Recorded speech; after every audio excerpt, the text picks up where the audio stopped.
गलती किसकी, प्यार में मिला धोखा। अनीता कॉलेज छोड़ चुकी थी और एक दिन वो किसी मॉल में कुछ सामान खरीदने के लिए गई। तभी वहाँ उसे एक कॉलेज का पुराना दोस्त दिनेश मिल गया। तो दिनेश ने अनीता से कहा, हेलो अनीता, कैसी हो तुम? कॉलेज छोड़ने के बाद हम सभी दोस्तों को भूल ही गई हो। तभी अनीता ने थोड़ा शर्माते हुए कहा कि नहीं दिनेश, दरअसल मैं किसी को भी नहीं भूली, बस बात यह है कि मुझे टाइम ही नहीं मिलता। तभी दिनेश ने अनीता को ऊपर से लेकर नीचे तक उसे घूर कर देखने लगा और अनीता को देखकर वो अपने मन में ये सोच रहा था कि वाह कितनी सुंदर है अनीता, इसका तो नंबर लेना ही पड़ेगा। वैसे अनीता शुरू से ही बहुत ही भोली लड़की थी और ये बात दिनेश जानता था और दिनेश कॉलेज टाइम से ही बहुत ही फ्रॉड लड़का था, लेकिन ये बात अनीता को बिल्कुल नहीं मालूम थी। तभी दिनेश ने अनीता से कहा कि अनीता चलो एक कप कॉफ़ी पीते हैं।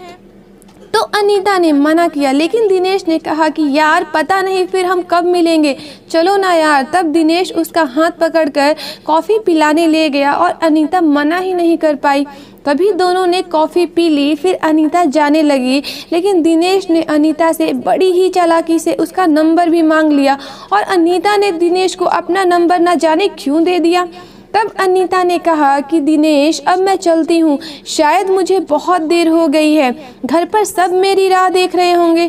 तो दिनेश ने फिर से अनीता का हाथ पकड़कर कहा, अरे यार प्लीज़ अनीता रुको तो सही, इतने दिनों बाद मिले हैं हम, 5 मिनट रुक जाओ बस। अच्छा ये बताओ कि तुम्हारा अब तक कोई बॉयफ्रेंड है या नहीं, या अभी तक तुम यूं ही शर्माती रहती हो? तो अनीता ने दिनेश से कहा कि नहीं दिनेश, मेरा कोई बॉयफ्रेंड नहीं है।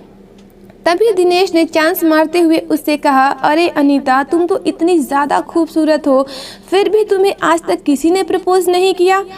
इस बात से अनीता थोड़ा उदास हो गई। इतने में ही दिनेश ने अनीता के कंधे पर हाथ रखते हुए कहा कि तुम चिंता मत करो अनीता, अब जल्दी ही तुम्हारी ज़िंदगी में एक बॉयफ्रेंड आने वाला है और वो तुमसे बहुत ही ज़्यादा प्यार करेगा। और दिनेश ने अनीता के हाथ पर हाथ रख दिया, जैसे अनीता के अंदर कोई करंट सा ही लग गया। लेकिन शायद वो दिनेश की आंखों में उसका फ्रॉडपना बिल्कुल भी नहीं देख पाई और वो दिनेश का हाथ अपने हाथ पर से भी नहीं हटा पाई। तभी दिनेश ने अनीता को उसके साथ एक सेल्फी लेने को कहा, लेकिन न जाने अनीता उसको मना क्यों नहीं कर पा रही थी। शायद दिनेश उसके भोलेपन का फ़ायदा उठा रहा था। अब तो दिनेश न जाने उसे व्हाट्सएप पर क्या क्या भेज रहा था, कभी उसे गुलाब का फूल भेज रहा था तो कभी उसे हार्ट या किसिंग वाले मैसेज भेज रहा था और अनीता को कहीं ना कहीं डर लग रहा था। लेकिन दिनेश ने उसको कहा कि अरे यार तुम तो कुछ भी नहीं, मेरे दोस्त की गर्लफ्रेंड तो रोज़ ही उसे एक किस देने एक बगीचे में जाती है और वो तो अपने घर वालों को तो कुछ भी नहीं समझती। इस बात से अनीता का हौसला बहुत ही ज़्यादा बढ़ गया।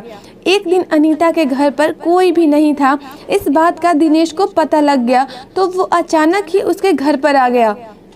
इस बात से अनीता बहुत डर गई, लेकिन वो तो ज़बरदस्ती ही अनीता के घर में बैठ गया और उसके यहाँ वहाँ हाथ लगाने लगा। और जब अनीता ने उसे रोकना चाहा तो दिनेश ने उसे आई लव यू कह दिया। अब अनीता उसे रोक ही नहीं पा रही थी, क्योंकि उसे पहली बार किसी ने आई लव यू कहा था, मगर उसे दिनेश के अंदर का दरिंदा बिल्कुल भी नजर नहीं आ रहा था। अब दिनेश को अनीता ने जाने को कहा, लेकिन दिनेश बदले में उससे एक किस मांगने लगा और उसने उसकी न जाने कितनी किस ले ली और किस लेते समय उसने एक साथ एक सेल्फी भी ले ली। फिर वो वहाँ से चला गया। अब अनीता को बहुत ही ज़्यादा डर लग रहा था, लेकिन उसने दिनेश के बारे में अपने घर वालों को कुछ भी नहीं बताया। अब दिनेश पूरे दिन ही अनीता से फ़ोन पर बात करता रहता था। एक बार दिनेश ने अनीता को एक होटल में आने को कहा, लेकिन अनीता ने उसे कहा कि दिनेश तुम मुझसे एक बार शादी कर लो, फिर चाहे तुम मुझे कहीं भी घुमाने ले चलो। लेकिन फिर दिनेश ने ज़िद करते हुए कहा कि नहीं अनीता, मैं तुमसे बहुत प्यार करता हूँ और फिर एक दिन शादी भी कर ही लूँगा, तो फिर तुम्हें सिर्फ एक बार होटल में मेरे साथ चलने में क्या हर्ज है। तब अनीता ने कहा कि दिनेश शादी से पहले ये सब करना गलत होगा। तभी दिनेश ने बड़ी ही चालाकी से उससे कहा कि चलो अनीता, मैं तुम्हारे साथ कुछ भी गलत नहीं करूँगा, लेकिन बस एक बार तुम मुझसे मिलने होटल में आ जाओ और 10 मिनट मुझसे बात करके चली जाना। अब अनीता उसकी बहकी बातों में आ गई और उसने होटल में आने के लिए दिनेश को हाँ कह दिया। और तो और उसने अपने घर वालों को भी कुछ भी नहीं बताया और वो दिनेश के पास उस होटल में पहुंच गई। और जैसे ही अनीता वहां गई तो दिनेश ने उसे एक कोल्ड ड्रिंक में नशे की दवा मिलाकर पिला दी और अब धीरे धीरे उसे नशा होने लगा। तभी अचानक अनीता के सामने दिनेश का एक दोस्त भी आ गया और वो दोनों ही अनीता को देखकर मुस्कुरा रहे थे। अब अनीता समझ चुकी थी कि दिनेश ने उसके साथ धोखा किया है और फिर दिनेश और उसके एक दोस्त ने मिलकर अनीता के साथ जो गंदा काम किया उसके बारे में मैं आपको आगे कहानी नहीं बता सकती दोस्तों, क्योंकि ये किसी की बेटी या बहन की इज्जत का सवाल है। लेकिन ये कहानी मैंने आपको इसीलिए सुनाई है क्योंकि अनीता जैसे ही न जाने कितनी बहनें बार बार ऐसी ही गलती क्यों करती हैं।